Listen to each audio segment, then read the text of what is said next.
এই যে সূর্য সোনা এখন শরবতি লেবু আর ডালিম আমি রস করে দিয়েছি বোতলে, ওটা খেয়ে নিয়েছে। আর এখানে পেয়ারা আর আপেল খাচ্ছে।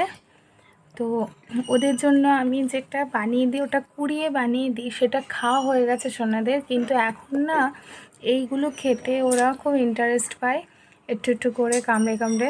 তাই জন্য আবার আমাদের ফলের থেকে এটা দেওয়া হয়েছে সোনাদেরকে। আর ছোটো সোনা ঘুমাচ্ছে, ওর জন্যও রাখা আছে।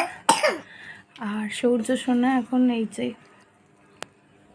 একটু একটু করে নিয়ে খাচ্ছে। খাও সোনা।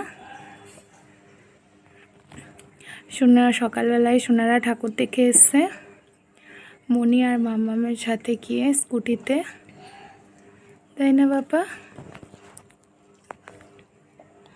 ভালো বাবা, ভালো। হ্যাঁ ভালো।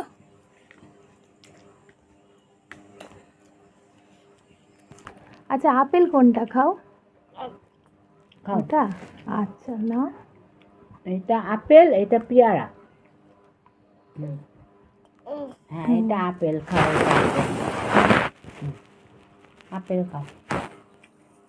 বাহ, গুড বয়। ভালো বাবাই। আপেল খাও। সূর্য সোনা যখন যেটা খায় মন দিয়ে খায়, তাই না বাবা? ভালো ছেলে। Good boy.